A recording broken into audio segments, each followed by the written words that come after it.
Genesis 1. In the beginning, God created the heavens and the earth. Now the earth was formless and void, and darkness was over the surface of the deep, and the Spirit of God was hovering over the surface of the waters. And God said, "Let there be light," and there was light. And God saw that the light was good, and he separated the light from the darkness. God called the light day, and the darkness he called night. And there was evening, and there was morning, the first day. And God said, "Let there be an expanse between the waters, to separate the waters from the waters." So God made the expanse, and separated the waters beneath it from the waters above. And it was so. God called the expanse sky. And there was evening, and there was morning, the second day. And God said, "Let the waters under the sky be gathered into one place, so that the dry land may appear." And it was so. God called the dry land earth, and the gathering of waters he called seas. And God saw that it was good. Then God said, "Let the earth bring forth vegetation, seed-bearing plants and fruit trees, each bearing fruit with seed according to its kind." And it was so. The earth produced vegetation, seed-bearing plants according to their kinds, and trees bearing fruit with seed according to their kinds. And God saw that it was good. And there was evening, and there was morning, the third day. And God said, "Let there be lights in the expanse of the sky, to distinguish between the day and the night. And let them be signs to mark the seasons and days and years. And let them serve as lights in the expanse of the sky, to shine upon the earth." And it was so. God made two great lights, the greater light to rule the day, and the lesser light to rule the night. And he made the stars as well. God set these lights in the expanse of the sky, to shine upon the earth, to preside over the day and the night, and to separate the light from the darkness. And God saw that it was good. And there was evening, and there was morning, the fourth day. And God said, "Let the waters teem with living creatures, and let birds fly above the earth in the open expanse of the sky." So God created the great sea creatures, and every living thing that moves, with which the waters teemed according to their kinds, and every bird of flight after its kind. And God saw that it was good. Then God blessed them and said, "Be fruitful and multiply, and fill the waters of the seas, and let birds multiply on the earth." And there was evening, and there was morning, the fifth day. And God said, "Let the earth bring forth living creatures according to their kinds, livestock, land crawlers, and beasts of the earth according to their kinds." And it was so. God made the beasts of the earth according to their kinds, the livestock according to their kinds, and everything that crawls upon the earth according to its kind. And God saw that it was good. Then God said, "Let us make man in our image, after our likeness, to rule over the fish of the sea and the birds of the air, over the livestock, and over all the earth itself, and every creature that crawls upon it." So God created man in his own image. In the image of God he created him. Male and female he created them. God blessed them, and said to them, "Be fruitful and multiply, and fill the earth and subdue it. Rule over the fish of the sea and the birds of the air, and every creature that crawls upon the earth." Then God said, "Behold, I have given you every seed-bearing plant on the face of all the earth, and every tree whose fruit contains seed. They will be yours for food. And to every beast of the earth, and every bird of the air, and every creature that crawls upon the earth, everything that has the breath of life in it, I have given every green plant for food." And it was so. And God looked upon all that he had made, and indeed it was very good. And there was evening, and there was morning, the sixth day. Genesis 2. Thus the heavens and the earth were completed in all their vast array. And by the seventh day God had finished the work he had been doing, so on that day he rested from all his work.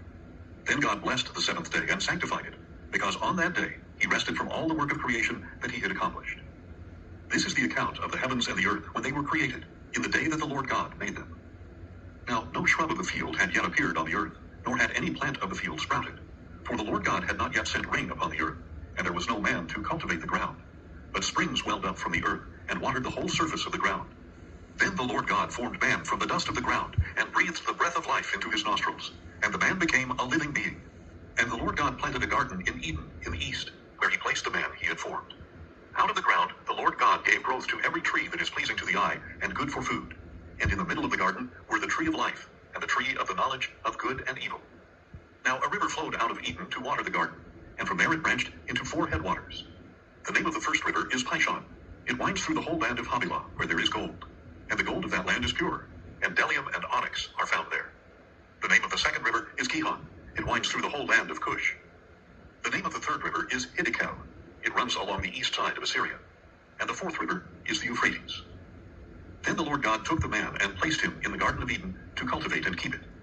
And the Lord God commanded him, "You may eat freely from every tree of the garden, but you must not eat from the tree of the knowledge of good and evil. For in the day that you eat of it, you will surely die."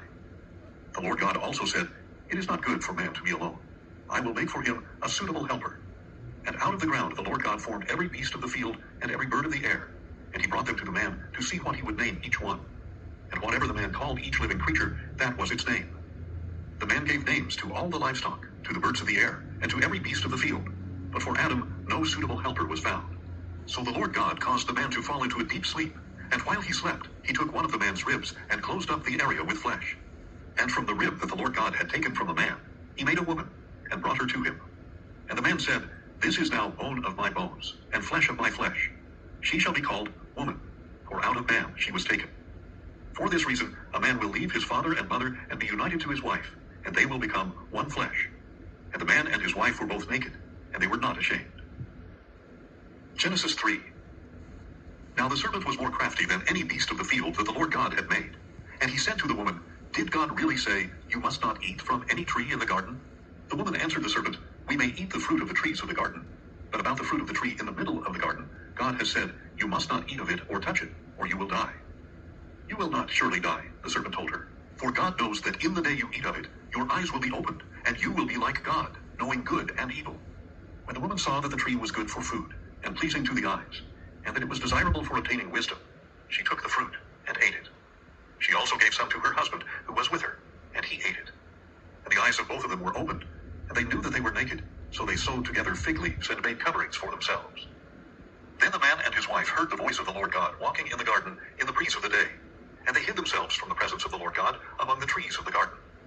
But the Lord God called out to the man, Where are you?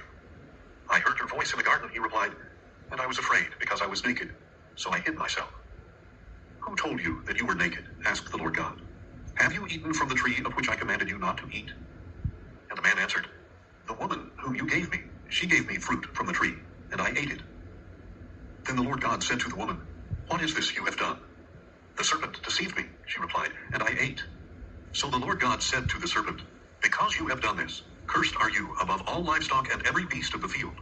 On your belly will you go, and dust you will eat all the days of your life. And I will put enmity between you and the woman, and between your seed and her seed. He will crush your head, and you will strike his heel. To the woman he said, I will sharply increase your pain in childbirth. In pain you will bring forth children.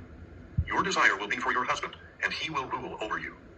And to Adam he said, Because you have listened to the voice of your wife, and have eaten from the tree of which I commanded you not to eat, cursed is the ground because of you. Through toil you will eat of it all the days of your life. Both thorns and thistles it will yield for you, and you will eat the plants of the field. By the sweat of your brow you will eat your bread, until you return to the ground, because out of it you were taken. For dust you are, and to dust you shall return. And Adam named his wife Eve, because she would be the mother of all the living. And the Lord God made garments of skin for Adam and his wife, and he clothed them. Then the Lord God said, Behold, the man has become like one of us, knowing good and evil. And now lest he reach out his hand and take also from the tree of life and eat, and live forever. Therefore the Lord God banished him from the Garden of Eden to work the ground from which he had been taken. So he drove out the man, and stationed cherubim on the east side of the Garden of Eden, along with a whirling sword of flame, to guard the way to the tree of life.